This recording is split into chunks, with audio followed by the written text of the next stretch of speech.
So runners have assembled down at the start for this 2100 metres. I would say there's a run of what we're looking at, 300, yeah, maybe as much as 500-600 metres to that first turn. So draw of slightly less advantage here, or still just want to be not covering ground? I would say the draw isn't a defining factor over this trip, as much as it would be over 1200 or anything from 1351.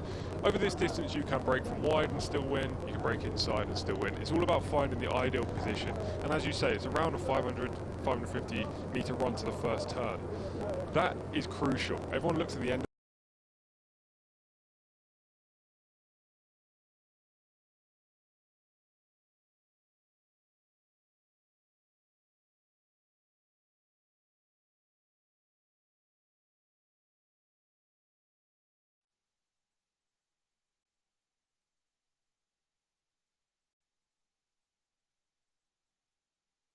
on their lead, and in the latter part of the race they won't have that kick. Turf course is inside the dirt course here, running of just over 400 metres. So yes, again, being able to kick off the front around that turn, obviously it always depends on the overall pace, but unless they've gone hard, we saw it a little bit with Praetorian at 1200 metres. If you've got anything left to kick off that bend, you don't have that long to reel those 6 horses back in. No, but this is a kind of race where you will see, I imagine, a couple of horses go forward, try to establish an early advantage, maybe down the back straight, open up 2-3 lengths on the field. That's generally the way that these 2100 metre turf races develop. And then you'll see the horses then that were in stalking and closing positions try to move on that final turn.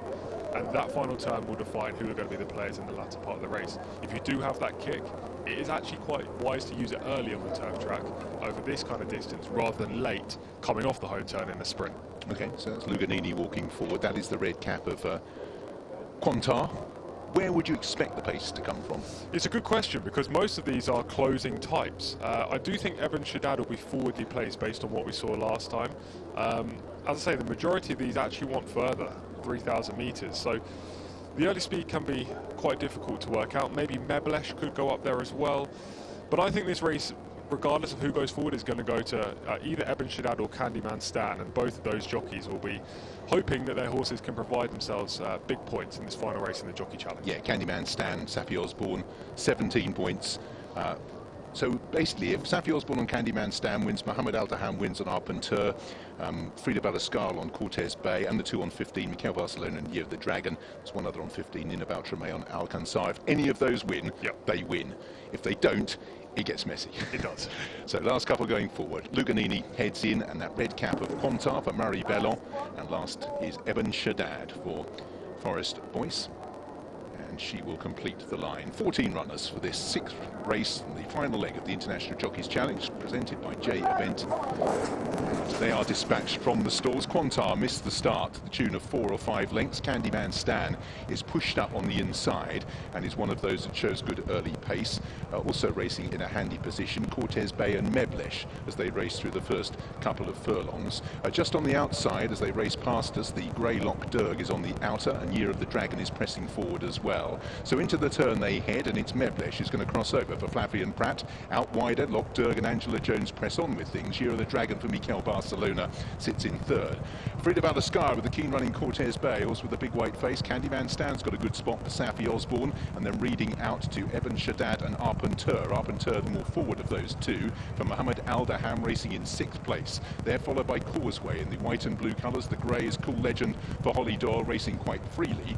Then behind these we have Ebn Shadad in the white cap, and a little bit of a gap to the back 3, who include Miyagi, the slow starting Quantar, and Luganini under Dylan Brown McMonigal. So down the back straight they head, and Meblesh for Flavian Pratt getting a sit in now with Loch Derg and Angela Jones in 2nd. Year of the Dragon, Mikel Barcelona just pulls out a little wider in the blue headgear. In 4th place, Candyman Stan, Saffie Osborne sitting on the inside, will just need some luck but travels okay. As indeed on the outside as Cortez Bay with the big white face sweeping around the field is Arpenteur. Then behind these is Alucard for Billy Lochnan in the two-tone blue, and the green and white colours of Alcanzar for Nina Ballantrae. So as they make the turn for home, Meblesh, Flavian Pratt, but now Year of the Dragon for Mikel Barcelona looms up. Behind these in 3rd place is Cortez Bay for Frida Ballascar. So Mikel and Frida both with leading chances here. here as they head up the home run. Meblesh has the lead. Now Year of the Dragon for Mikel Barcelona in second place. In third is Cortez Bay. From the back, Alucard tries to stay on, but it's Year of the Dragon who's moved through for Mikel Barcelona. Down the outside, Cortez Bay. Whichever of these two prevails will land the Jockey's Challenge. Over on the far side, Year of the Dragon trying to get closer. Cortez Bay is edging closer on the run to the line. Year of the Dragon by half a length from Cortez Bay at the line. Year of the Dragon holds on from Cortez Bay. Meblesh was third. Alucard then behind these was Causeway. Year of the Dragon, and the 15 points, I think, carries Mikel Barcelona to success with 30 ahead of Frida Valescal on 27, and that this was the deciding factor. Whoever got the better of the duel would win the overall prize, and it's back-to-back victories in the last two legs for Mikel Barcelona. Year of the Dragon. Cortez Bay gave plenty, having been so keen early. And the bits and pieces, Meblesh, Flavien Prat, third time on the board. Billy Loughnane is off the mark in the challenge, and Causeway for Keita Tasaki also landed the spoils in 3 of the races in regards points. Great duel, not least because the two of them had the title up for grabs. What a race, and well done to Mikel Barcelona, following the footsteps of Luis Saez, Marilyn Eon, and obviously Mohamed Aldaham last year. Brilliant ride on a 3,000 metre strong staying turf specialist. I thought Cortez Bay was going to go and catch him at one point, but this horse wants more distance, and you could see that in the latter part of the race. Yeah, nick between the two at the line. I think in the run, I remember just noting Cortez Bay was a little bit keen at one stage as well. Mikel, as you mentioned, knew he was on a stay and made that move first. Yes. Moved off the rails when the pace steadied. Meblesh, and the horse that was outside Meblesh at that point just looked to steady it down, and Mikel was wise to that move. Moved up 3 wide, but that proved no obstacle. Back-to-back victories for Mikel in the last 2 legs. Year of the Dragon prevails, and both the turf races go to Mikel, who's had a decent season internationally. I wonder if the fact that Mikel's been riding here a few times this year, he knows the turf track, knows the dirt track, I wonder if that's helped him. He's had a few big race successes, group successes for the White Stable this campaign, and now he's won the Jockey's Challenge. A great year in Riyadh for Mikel Barcelona too. And special marks to Frida Valescal, because unfortunately for her, she's going to go back without actually having ridden a winner. I think it was 2 seconds and a third, but she's acquitted herself really, really well this evening as well, you know, in the frame on 3 of those 4 races. Yeah, indeed. Global stage against some really, you know, jockeys with huge statuses, and she's come here and she's done a great job. Yes, she hasn't had a winner, but it's all about accumulating points, and she's accumulated a lot of them, but unfortunately come off second best behind Mikel. 2:10.05, a neck between Year of the Dragon and Cortez Bay, that neck deciding the International Jockeys Challenge this time around. Meblesh was third, Alucard was fourth, and Causeway in 5th place. So we'll try and construct a final table for you, but Mikel Barcelona, winner of the last leg, and we believe winner of the overall prize. Well, drama to the very end. Mikel Barcelona, with that photo finish, has won the International Jockeys Challenge. Congratulations. That was, well, it went right down to the wire, didn't it? Yeah, exactly. And you know, it's a horse we like to lead, and we expect strong pace. He ended up with cover today, and it was just, he would walk or not, but actually we got a perfect trip, and it's been very, very tough to win it tonight. Did you think you were going to see it out? Because it got very close at the end. It was. I expect the wire to be a bit closer than where he is, but he ended up well. I mean, obviously, we know your achievements on the global scale. You had a tremendous year, but how satisfying is it to come here this evening and win the International Jockeys Challenge against some of the very best riders in the world? It's always great to be invited to this kind of event, and we know he's a draw, and we need the luck as well. And it's always great to run. We've been riding the race on a dirt completely different than the way we actually ride here, and it's what makes the race is very, very attractive as well. And no, it was great to be there. You will receive a huge round of applause. Well done. Your 2026 International Jockey Challenge winner is Mikel Barcelona. Congrats.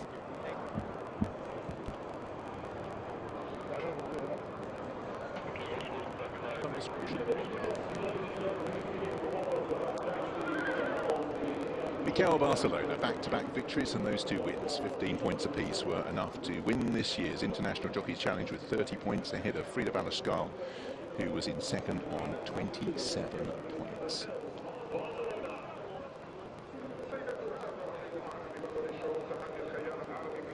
say sometimes in this it's been done and dusted by the time we got to the last. We had plenty in contention, and we had, appropriately enough, a fight between two of those that could have won to decide the prize. Great way to finish one. So it's always a really fun event, and I know for many of the riders that ride winners here, it's a lifetime achievement. I remember some of the early riders, Sybil Vogt, for example, just saying how high it ranked on per CV, if you like, for races, places to have won a race. Absolutely, it's a glorious venue here. Obviously 4 good races, because we've got 2 on turf over different distances, 2 on dirt over different distances. It really is the test of a good jockey. And yes, obviously there's a bit of luck in the draw of which horse they get to ride, but a jockey with talent can pull through on any horse, and Mikhail Barcelona today has shown his versatility. He's won a turf sprint, he's won a staying contest on the turf. Frida Valiskaya rode some great races on dirt and on turf today, and there were numerous other jockeys that have had highlight victories on this card this evening.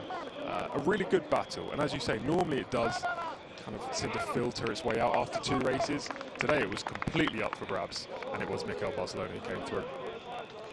So delighted connections. Went out to $400,000 purse for this particular contest, so it means a lot in its own right. But Year of the Dragon for Mikhail Barcelona is the winner for Arab Stable. So this is the start, stall 12, and Year of the Dragon. The one point out was Qantar's race was almost run from the stalls, missed it by 5 or 6 lengths. Yeah, broke slowly and it was game over. The same for Miyagi, actually. Both of those 2 horses were slowly away, as was Luganini, and it's very difficult to win from far back in the field. None of those 3 horses figured. You can see the Year of the Dragon is up there with the pace, 3 wide at this stage, but Mikhail's going to save some ground in a second. This is where Moses Cortez Bay was just a little bit keen on heels, easy to spot because the horse with the big white face ends up in the middle of the second wave. But you can see there is just pulling a little bit, and when you're beaten so narrowly, you just wonder whether that's sort of expending energy. But right behind Year of the Dragon, they're both well placed. Yeah, I thought Frida did a good job to settle him, but as you say, like, he's doing a touch too much, isn't he, at this stage? He's in a good spot in 5th in the early part, so it wasn't necessarily a position fault. It was just that he was exuding too much energy. And talking of positions, Mikhail must have been extremely happy at this point. Just in behind the 2 leaders, travelling beautifully, and he knew that this horse had plenty of stamina, Year of the Dragon. So it was a case of, is there going to be a horse that can sweep around the outside and pin him in, or is Mikhail going to make that first move? Yeah, and we mentioned that he's probably following a horse that he doesn't overly fancy, not one of the main dangers, and this is where that move 3 out, you preserve your position, stop you getting hemmed in, and right on the back is Cortez Bay. But in a moment or 2, that gap, which is only a length or so between them, is going to open up, because Mikhail Barcelona goes past Meblesh and past Loch Derg onto the quarters of Meblesh and begins to up it here. And just that gap between them, just a length and a half. When Mikhail first starts, you can see he's on the bridle a lot longer, and when he does find something, that gap grows to not a massive amount, but enough. Yes, exactly. Mikhail here will be super confident. Cortez Bay on the hill still travelling. In behind there was a little bit of scrimmaging between Loch Derg, who was going back in the pack, and a couple of others. But you can see the big break start to develop. Mikhail starts to ask for everything from Year of the Dragon. Cortez Bay actually quickens better on the outside, but being in front of Cortez Bay really helped Mikhail. And Year of the Dragon stays so well, put his ears flat back and drove all the way to the line. And this is where it's all up for grabs. 2 jockeys riding for the trophy. And it was Mikhail Barcelona who prevailed. That gap, not easy to tell on that side, was gradually being eroded. So the winning margin eventually was a neck. But Year of the Dragon never really quite looked as if he was going to surrender the lead, and has prevailed there under Mikhail Barcelona. So Mikhail with 30 points beats Frida Valiskaya with 27. There's the light of connections. We think it's probably a tie for 3rd place between Saffie Osborne. Although she may get that on count back, because I think if they're tied, it is the number of winners. She rode a winner. Muhammad Al Daham finished 2nd and 3rd, I think. So Saffie Osborne may well get 3rd outright. We will confirm all of that for you. Saffie Osborne is confirmed as 3rd, tied on points. But if they are tied, it goes to the number of winners. And she did have a winner. Muhammad made a bold fight of retaining his crown, but eventually finishes in 4th place. Barcelona, obviously delighted. We'll see whether the presentations are ready yet to be made. The dignitaries are certainly there. Why do we have 2 more races on this particular programme? Includes the moving of the International Handicap, which traditionally was run on tomorrow's card, but is on this card. It's a turf race over 2100 metres again, and then we have the first of the 2 purebred Arabian races, and that one is the Al Manifa Cup, and that's also 2100 metres on turf. And then, of course, we have the big prize tomorrow for the purebred Arabians as well. And that is a big race in this part of the world, isn't it? Yeah, it really is. The Arabian racing is such a huge thing for Saudi racing culture anyway. We have 2 Arabian races every card throughout the regular season. And obviously the Al Manifa and the Abaya are the 2 big races that culminate the year. We have some great horses in this contest, race 8 today, but tomorrow as well is a red-hot field. And many will be hoping that Nadem Al Mulk Al Khaladia will go close for the Al Khaladia stables. But yes, we're going to have 7 thoroughbred races today, 1 Arabian right at the end. For me, that's a highlight, Richard. Yes, no, I mean, these are massive money spinners. Now, we should point out this is the presentation to Mikel Barcelona for winning the race, as opposed to the Jockeys Challenge. We're still just awaiting official confirmation, but we're pretty happy that he has won, and Frida in second with Safi Osborne in third place. Tom, you're leaving me for the rest of the night, but plenty to look forward to tomorrow. Yeah, I'm really looking forward to tomorrow's card. Yeah, it's a phenomenal card full of great sprinters, great middle distance horses, great stayers on the dirt and on the turf. Obviously the Saudi Cup is the big race that everyone is focusing on, and hopefully Forever Young will show himself in a great light once again. But this is just the starter. Tomorrow is the main course, and I'm really looking forward to it. Excellent. Well, thank you for your company today. As I say, we may well just hang on for the presentations for the 1, 2, 3 if they are relatively prompt, but a reminder, as I say, we still have 2 races to go. Mikel, I think, just trying to seek confirmation whether he's going to stay out there. See who's calling the shots there. AD is. So we think that's the trophy for the last race as opposed for the International Jockeys Challenge. So there may just be a moment or 2 before Mikel comes back out. I presume it is a different trophy.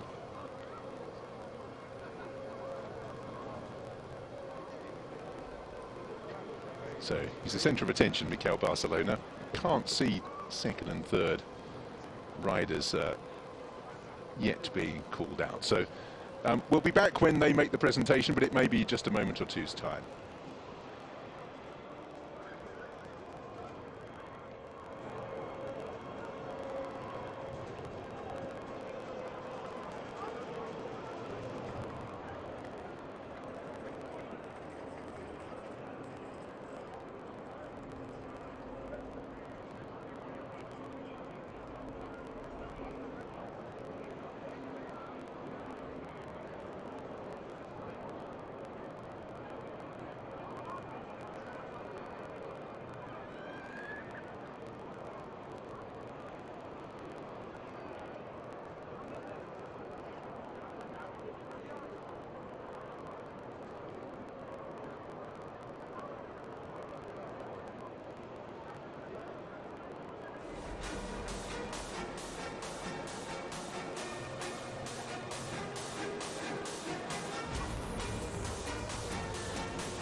So second place goes to Frida Valeskaia. Congratulations to her. We're waiting official confirmation of third.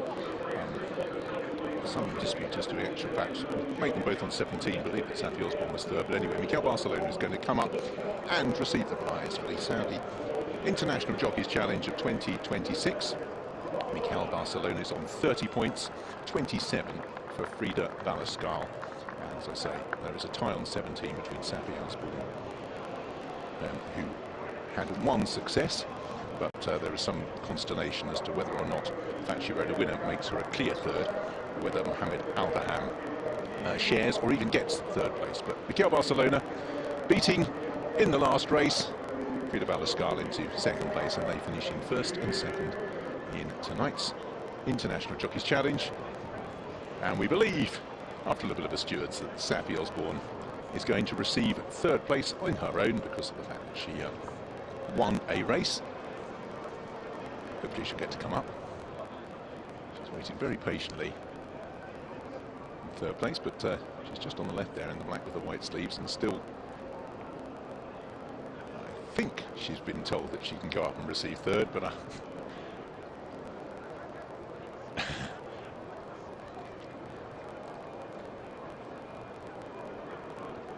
sure the financial implications of that, but it probably is quite good as well. So we still only have the first two. I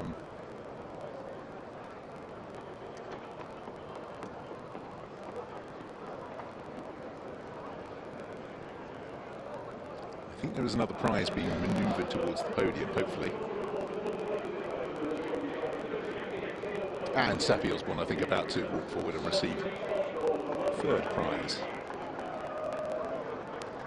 $10,000 for finishing clear third as opposed to having split it, and Saffie Osborne, as we suspected, in third place there. So congratulations not just to the three who filled the first three positions, but a memorable night for many of the 14 who rode. And this is the final table, finally been officially confirmed. Mikel Barcelona 30, Frida Valeskaia on 27. The countback gives Saffie Osborne third place ahead of Mohamed Al-Daham in fourth. Nina Valatrai was clear in fifth. Flavien Prat, who actually just nibbled away with points in 3 of the 4 races, but never actually finished any closer, I think, than third place. Congratulations to all of those. We still, of course, have 2 races to come, but they were the final standings of the Saudi Cup Jockeys International Challenge.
So the last of the thoroughbred races tonight, the Saudi International Handicap 90 to 110 official ratings. It's presented by Lucid, and they're headed by number 1 Sovereign Spirit for Connor Beasley, 2 is Super Cool for Christian Demuro, 3 Tawarek, Stefan Lajaj, 4 is Jeff Koons, the mount of Dylan Brown McMonagle, 5 is Wait to Excel, the mount of Joel Rosario, number 6 is My Frankel, regular on this card, Ricardo Ferreira, 7 Native American Billy Lochnan, with Watnan having 3 runners here, number 8 Genilat Bright for Kieran Schumacher, his first ride of the night, number 9 is Bleak for Irad Ortaz Jr.